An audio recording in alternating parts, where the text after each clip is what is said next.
Impressions अगले जन्म में भी जाते हैं।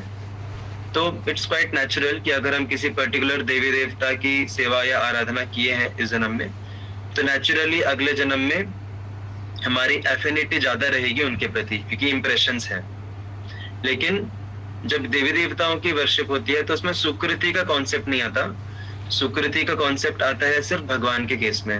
सुकृति का कॉन्सेप्ट पता है ना आप लोगों को, कि जितना भक्ति किया इस जन्म में 85% किया, तो अगले जन्म में वो 86% से शुरू होता है सुकृति का लेवल। सुकृति कभी कम नहीं होती, वो हमेशा बढ़ती है स्पिरिचुअल एक्टिविटीज के साथ। लेकिन जब हम देवी देवताओं की वर्शिप करते हैं तो उसमें सुकृति नहीं बढ़ती, मतलब सुकृति का डायरेक्ट इन्वॉल्वमेंट नहीं है, पुण्य का इन्वॉल्वमेंट है, और पुण्य के अलग अलग फल मिलते हैं। तो इन शॉर्ट 3 पार्ट्स में I tried to address this question. First part is कि जब हम देवी देवताओं की आराधना करते हैं तो उसके जो इम्प्रेशंस हैं, वो इम्प्रेशंस हमारे साथ अगले जन्म में जाते हैं, और वो इम्प्रेशंस हमें इजीली मोटिवेट करेंगे अगले जन्म में उनको वापस से अप्रोच करने के लिए। दूसरी बात कि अगर हमने परफेक्ट कर लिया है उनका वर्शिप, तो फिर हम उनके लोक में जाएंगे, लेकिन उनका लोक भी अल्टीमेट नहीं है, उनका लोक भी इस भौतिक संसार का ही पार्ट है, क्योंकि जितने भी देवी देवता हैं वो अल्टीमेटली इस भौतिक संसार के अंदर ही हैं। तो that is not the ultimate destination. हम उनके लोक में जाएंगे तो भी वहां से फिर वापस आना होगा, और अगर हम जाके वहां पे उन देवी देवताओं की कृपा से हमने भक्ति शुरू कर दी उधर अगर जाके, तो फिर वहां से फिर हम धीरे धीरे भक्ति करके फिर हम भगवत धाम जा सकते हैं। तो ये दूसरी बात कि हमारी जैसी चेतना रहती है मृत्यु के समय, उसके हिसाब से हमें वैसा लोक मिलता है। और तीसरी बात ये है कि हाँ, कि ये जो इतना परसेंट कंटिन्यू, इतना परसेंट हो गया, उसके आगे से कंटिन्यू होगा, तो वो सिर्फ भक्ति में होता है, वो सिर्फ भगवान की भक्ति में होता है, वो देवी देवताओं की भक्ति में नहीं होता। क्योंकि कैसे है ना, हम जब भगवान की भक्ति कर रहे हैं तो अगर हमने किसी पर्टिकुलर पॉइंट पे हमारा एंड हो गया लाइफ, ये वाली बॉडी एंड हो गया, तो नेक्स्ट लाइफ में हम भक्ति को कितना स्वीकारेंगे, इसमें 2 चीजें मैटर करती हैं। एक है कि हमारा इंक्लिनेशन, हमारी एफिनिटी कितनी है, और दूसरा हमारी सुकृति कितनी है, राइट, क्वालिफिकेशन कितना है हमारा। अगर हमारी एफिनिटी है भगवान के प्रति लेकिन सुकृति नहीं उतनी, तो अट्रैक्शन रहेगा, लेकिन हम उतने डिटर्मिनेशन से हम वो स्टेप्स नहीं ले पाएंगे। भक्ति में आगे बढ़ने के लिए जो स्टेप्स लगते हैं, जो डिटर्मिनेशन लगता है, वो नहीं आएगा। अट्रैक्शन रहेगा, फीलिंग्स रहेंगे भगवान के लिए, लेकिन वो हम डिटरमाइंड स्टेप्स नहीं ले पाएंगे, उसके लिए सुकृति लगती है। तो जब देवी देवताओं की बात करते हैं तो अगले जन्म में अट्रैक्शन रहेगा, लेकिन सुकृति का कुछ कॉन्सेप्ट ही नहीं है देवी देवताओं के केस में, वो डिटर्मिनेशन का। सिर्फ अट्रैक्शन रहेगा उनके प्रति, एफिनिटी रहेगी, इंप्रेशंस रहेंगे। और कितना, ऐसा नहीं कि इतना परसेंट किया था पहले तो उसके आगे से शुरू होगा। It might start from beginning also, क्योंकि उसमें वो पुण्य जो हमने कमाया, वो पुण्य किस तरीके से यूटिलाइज हो गया, हो सकता है वही जो पुण्य हमने कमाया था उन देवी देवताओं की वर्शिप में, उसकी वजह से हमें एक अच्छा घर मिल गया, एक अच्छा परिवार मिल गया, राइट। तो वो पुण्य का क्या होगा अगले जन्म में, एज इट इज वो यूटिलाइज होगा उनके प्रति भाव बढ़ाने में, या फिर वो पुण्य का अलग अलग जगह पे यूटिलाइजेशन होगा, that we can not clearly से। बट सुकृति का अलग और कहीं पे इस्तेमाल नहीं होता, वो सिर्फ भक्ति बढ़ाने में इस्तेमाल होता है, भक्ति के डिटर्मिनेशन बढ़ाने में इस्तेमाल होता है। So that is in some way we can understand. Chat में कुछ तो आया है, Prabhuji, then in other case when sukriti is more but affinity is less, then what? Sukriti is more, affinity is less. Affinity तो ज्यादा ही रहेगी ना सुकृति से हमेशा। Affinity है इसलिए तो हम भक्ति में कार्य करेंगे। ऐसा कैसे हो सकता है कि may be you might be asking about अज्ञात सुकृति। तो अज्ञात सुकृति का भी एक कॉन्सेप्ट रहता है कि हम जानबूझ के भक्ति नहीं करते भगवान की, हम इंसिडेंटल भक्ति करते हैं। मतलब जानबूझ के हम भक्ति की भावना से नहीं करते कार्य, हम सपोज ऐसे ही मंदिर में आ गए लोग रील्स बनाने के लिए, फोटोज वोटोज खींचने के लिए, तो वो भक्ति के मूड से मंदिर में उतने नहीं आए हैं, वो इंसिडेंटली मंदिर में आए हैं फोटोज खींचने के लिए, वीडियोस बनाने के लिए, लेकिन सुकृति कमाया उन्होंने। तो उसमें एफिनिटी नहीं है, सुकृति है। तो सुकृति से एफिनिटी भी आती है धीरे धीरे। सुकृति से बेसिकली क्या होता है, सुकृति से बेसिकली इतनी चीजें होती हैं कि भगवान के पास जाने के अलग अलग हमें मौके मिलते हैं। ओके, हमें मौके मिलते हैं भगवान के पास जाने के सुकृति के बल पे, और हम उन मौकों को कितना अवेल कर पाते हैं वो डिपेंड करता है हमारी फ्रीडम के ऊपर, हमारी एफिनिटी के ऊपर। सो that is our free choice. तो अगर किसी ने अज्ञात सुकृति कमाई है, अनजाने में कोई भक्तिमय कार्य किया है, तो उसको भगवान बहुत सारे अलग अलग मौके देंगे कि वो भक्ति को स्वीकार कर पाए। लेकिन उसमें स्वीकार करना है या नहीं करना है, that is his own free choice, that is own free will, and that might be depending on his affinity. Okay, so shall we continue with our session? Okay, अगर किसी को और फर्दर इसमें क्लैरिटी चाहिए then personally they can ask. तो मैं request करूंगा hand raise of hand के लिए। Wow, quick response. Yes Vivek Prabhu, you can kindly read. Hare Krishna. Sometimes in addition to the roaring thunder of clouds, there is an appearance of rainbow, which stands as a bow without a string. Actually, a bow is the curve position because it is tied at its two ends by the bowstring. But in the rainbow, there is no such string, and yet it rests in the sky so beautifully. Similarly, when the Supreme Personality of Godhead descends to the material world, he appears just like an ordinary human being, but he is not resting on the material condition. In the Bhagavad Gita, the Lord says that he appears by his eternal potency, which is free from the bondage of the external potency. What is bondage for the ordinary creature is freedom for the personality of Godhead. In the rainy season, the moonlight is covered by clouds, but it is visible in intervals. It sometimes appears that the moon is moving with the movement of the clouds, but actually the moon is still. Due to the clouds, it also appears to move. Similarly, for one who is identified himself with the moving material world, his actual spiritual luster is covered by illusion, and with the movement of material activities, he thinks that he is moving through different spheres of life. This is due to false ego, which is the demarcation between spiritual and material existence. Just as the moving cloud in the demarcation between moonlight and darkness. In the rainy season, when the clouds appear for the first time, the peacocks dance with joy upon seeing them. The peacocks can be compared to persons who are very much harassed in the materialistic way of life. If they can find the association of a person engaged in the loving devotional service of the Lord, they become enlightened and dance just like peacocks. We have practical experience of this. Many of our Moras previous to their coming to Krishna consciousness, but having come into contact with devotees, they are now dancing like jubilant peacocks. Hare Krishna. Hare Krishna. Very beautiful paragraph. तो जैसे यहाँ पे बताया है कि जो आकाश है उसमें से कुछ पोर्शन जो रहता है वो कवर हो जाता है क्लाउड से, मूनलाइट जो है वो कवर होती है क्लाउड से, कभी कभी दिखती है कभी कभी नहीं दिखती है। तो उसी प्रकार से श्रीमद् भागवतम में वर्णन आता है कि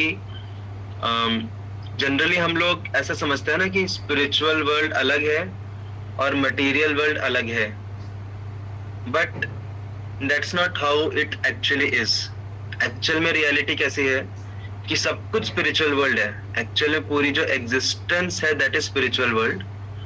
और जैसे आकाश रहता है, पूरा आकाश एक है और आकाश में से कुछ पोर्शन को कवर कर दिया है क्लाउड ने, बट अल्टीमेट रियलिटी इज आकाश, उसमें कुछ पोर्शन क्लाउड से कवर्ड है।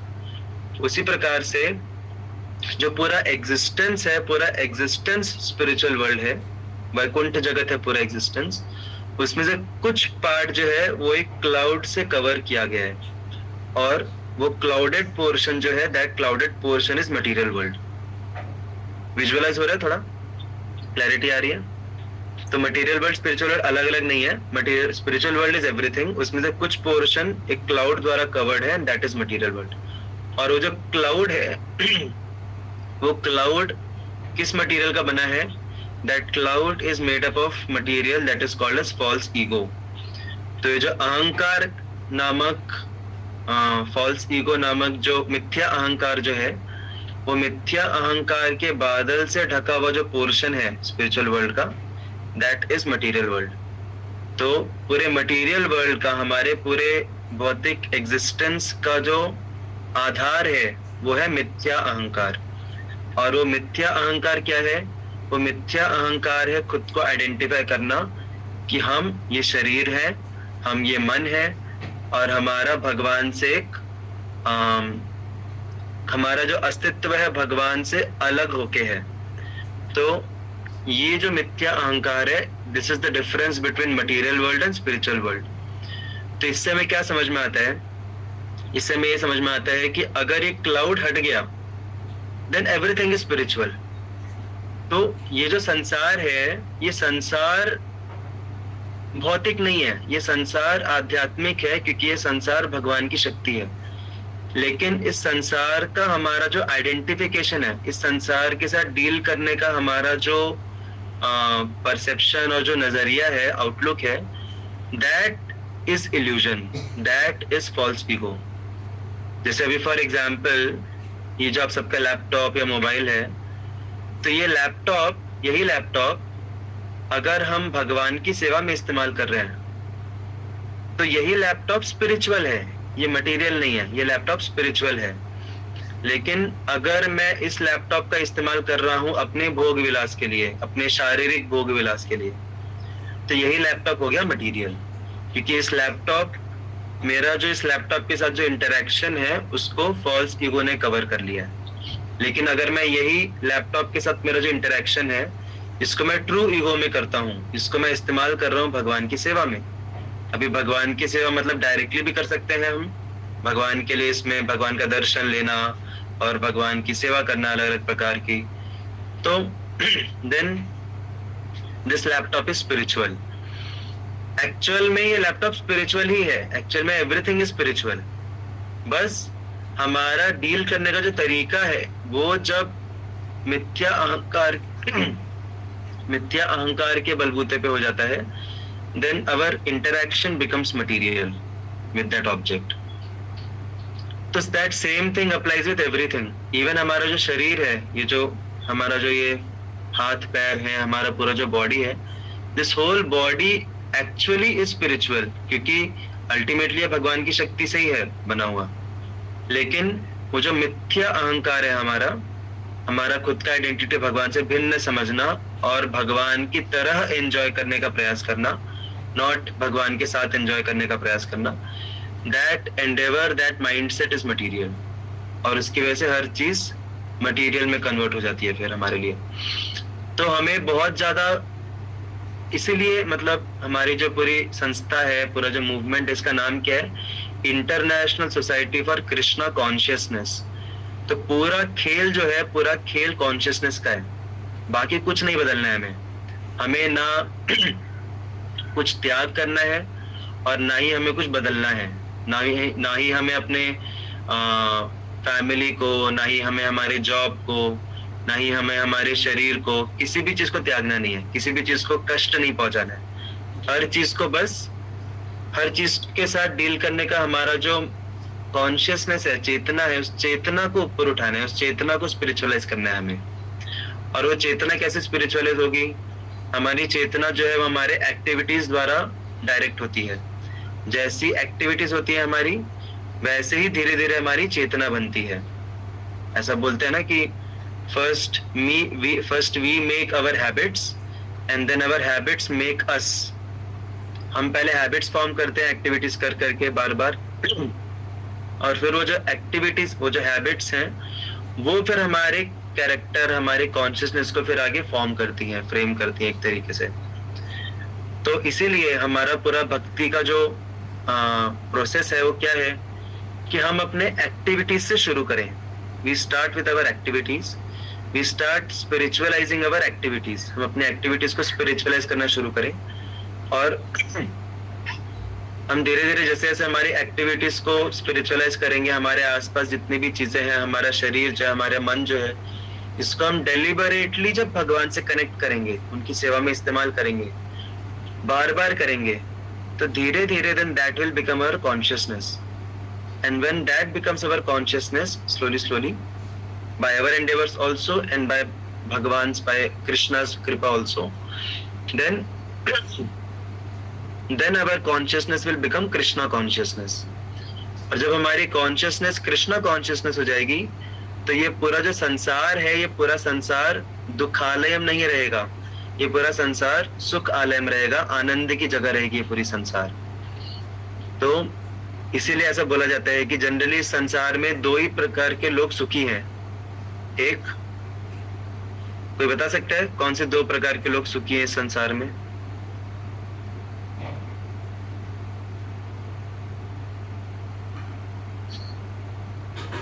हरे कृष्णा, मेरी आवाज आ रही है ना? ओके, चलिए एटलीस्ट आप लोग है मीटिंग में। तो इस संसार, हाँ, इस संसार में दो ही प्रकार के लोग सुखी हैं। एक, जो इस संसार के मोह में, फॉल्स ईगो में, इल्यूजन में, माया पूरी तरीके से लिप्त हैं, जो कि फुल्ली मटेरियली एंजॉय करने का प्रयास कर रहे हैं। वो लोग एकदम कॉन्फिडेंटली मटेरियल एंजॉयमेंट कर रहे हैं। और दूसरे जो लोग हैं जो कि हैप्पी हैं इस वर्ल्ड में, जो कि अपनी वास्तविक अवस्था में पहुंच चुके हैं, जो लोग आध्यात्मिक प्रगति कर चुके हैं, they have reached perfection of spirituality. दोनों इस संसार में सुखी जीते हैं, दोनों भी, पहला वाला भी और दूसरा वाला भी। ऐसा नहीं है कि आध्यात्मिक प्रगति होने के बाद, स्पिरिचुअल परफेक्शन के बाद व्यक्ति त्याग देता है इस संसार को। वो इस संसार में सबसे हैप्पी तरीके से जीता है वो। तो ये दोनों प्रकार के व्यक्ति सुख में रहते हैं। सिर्फ संघर्ष कौन करते हैं? बीच वाले, हम जैसे जो साधक हैं। हमको समझ गया है कि मटेरियल वर्ल्ड में प्लेजर नहीं है, मटेरियल एंजॉयमेंट प्लेजर नहीं है, और स्पिरिचुअल कॉन्शियसनेस में प्लेजर है, मटेरियल कॉन्शियसनेस में नहीं है। तो हम लोग अभी कैसा है, हम लोग बीच की अवस्था में हैं, राइट? सबको एक्सपीरियंस होता है इस चीज का कि हम पूरे तरीके से मटेरियल एंजॉयमेंट को भी एंजॉय नहीं कर पा रहे, और पूर्ण रूप से हमें भक्ति का ब्लिस भी नहीं मिल रहा है। We are struggling in between. तो ये उस प्रकार से हो गया कि एक बकरा है, ठीक है, और वो बकरा जो है, बकरा कसाई खाने में खड़ा है लाइन में, और उसको मस्त एकदम हरी भरी घास मिल रही है खाने के लिए, और उस घास को एंजॉय कर रहा है। लेकिन उसको पता नहीं है कि कुछ ही मिनटों में उसका गला कटने वाला है, राइट? जो बकरा रहता है वो जब लाइन में खड़ा रहता है इसमें किसमें, कसाई खाने में, तो वो देख रहा है कि उसके आगे वाला जो बकरा है, उसके आगे वाला जो बकरा है वो मर रहा है, अभी उसका गला कट रहा है। वो ये भी देख रहा है कि अगला नंबर उसके सामने वाले का आएगा, लेकिन वो ये नहीं सोच पाता कि उसके बाद मेरा भी नंबर आने वाला है। क्यों? क्योंकि वो इतना लिप्त है घास खाने में, हरी भरी घास खाने में, कि वो सोच ही नहीं पाता कि मेरा भी एक समय आने वाला है अभी। तो उस प्रकार से जो लोग पूर्ण रूप से भौतिक सुख सुविधा में ही लिप्त हैं, वो कभी सोचते नहीं है कि इसके बियॉन्ड भी कुछ तो है। उनका सिचुएशन उस गधे की तरह है जो कि सिर्फ घास खाने में लिप्त है, उसको पता नहीं आगे क्या होने वाला है, वो सोचने को भी तैयार नहीं है उसके बारे में, विमर्शनम करने को भी तैयार नहीं है। तो सुखी है वो, लेकिन वो जो सुख है वो उसको बांध रहा है, वो सुख उसके डिस्ट्रक्शन का कारण बन रहा है। That is about people who are completely into material pleasures. लेकिन जो स्पिरिचुअल परफेक्शन जिन लोगों ने अचीव किया है, दे आर लाइक फ्री, अभी गधा बोलना अच्छा नहीं लगेगा, but they are like free animal, जिन्होंने संघर्ष किया, थोड़ा सा मुश्किल सहा, थोड़ा सा उन्होंने घास को अवॉइड किया, थोड़ा सा उन्होंने फोकस किया, सोचा कि मेरा गला कटने वाला है आगे अगर मैं इसी तरह घास खाते रहा। थोड़ा कोशिश करके, मेहनत करके उन्होंने खुद को छुटकारा दिलाया, और फिर छुटकारा दिला के वो भाग रहे, अभी फ्री है वो। और फ्री होके वो, उनके पास अनलिमिटेड घास है खाने के लिए, राइट? घास की कोई कमी है क्या? ऐसा है क्या कि घास सिर्फ कसाई खाने के घर पे ही मिलेगा? नहीं, सॉरी, गधा नहीं, बकरा बोलना चाहिए ना मुझे, नॉट गधा, बकरा। तो ऐसा नहीं है कि घास सिर्फ कसाई खाने के घर पे मिल रहा है। वो अगर बकरा फ्री हो जाता है तो उसको हर जगह घास मिलेगी खाने के लिए। तो उस प्रकार से जो स्पिरिचुअल परफेक्शन जिन लोगों ने अचीव किया है, they are enjoying life to the fullest. वो एक्चुअल रियल में एंजॉय कर रहे हैं लाइफ को, and they are really in आनंद ऑफ दिस वर्ल्ड, क्योंकि हर चीज में उनको भगवान दिख रहा है। तो दैट इज स्पिरिचुअल परफेक्शन। लेकिन बीच के जो लोग हैं हमारी तरह, हमारे केस में क्या है, हमने समझ लिया है कि आगे जाके आगे वाले का गला कट रहा है, मुझे बचना है, इतना हमें समझ गया है। लेकिन घास भी अट्रैक्ट कर रही है हमको राइट? घास भी अट्रैक्ट कर रही है, और वो जो रस्सी है इससे बंधे हैं, उससे निकलने में थोड़ा मुश्किल भी हो रहा है, राइट? तो इसीलिए हमारी थोड़ी सी स्ट्रगल वाली सिचुएशन है। लेकिन अगर हमने कंटिन्यू किया, हम लोग स्ट्रगल करते रहे, हमने फोकस किया अपने आप को, और मोस्ट इम्पोर्टेंट हमारा फायदा ये है कि हमें छुटकारा दिलाने वाला बाजू में ही खड़ा है। ऐसा नहीं है कि हमें खुद को सिर्फ मेहनत करना है। ये जो बात हुई कि खुद को सिर्फ मेहनत करना है बंधन से मुक्त होके, ये किन की तरह हो गया? ये तपस्वी लोगों की तरह हो गया, जो लोग भक्ति के प्रोसेस को नहीं अपनाए हैं, जो लोग तपस्या के प्रोसेस को अपनाए हैं, जो लोग सब कुछ छोड़ के जंगल में जाके तपस्या करते हैं, खुद को परेशान करते हैं, जिससे अटैचमेंट से मुक्त हों वो। हमारा केस वैसा नहीं है, हमारा फॉर्चुनेट सिचुएशन है, क्योंकि हमको खोलने वाला, हमको बचाने वाला बाजू में ही खड़ा है, दैट इज कृष्णा। बस हमें इतना करना है कि हमें थोड़ा सा घास के ऊपर से ध्यान हटा के थोड़ा हमें कृष्ण की तरफ ध्यान देना है, जो कि हमें बचाने वाले हैं, राइट? और कृष्ण के पास भी घास है, कृष्ण घास लेकर आए हैं, राइट? ऐसा नहीं है कि भक्ति में प्लेजर नहीं है, भक्ति में भी प्लेजर है। तो हमें बस जमीन पे जो घास है उसकी तरफ से ध्यान हटा के कृष्ण के हाथ में जो घास है उसकी तरफ ध्यान देना है, कृष्ण की तरफ ध्यान देना है, उनको बुलाना है कि भगवान please protect me, please save me, right? And that is chanting.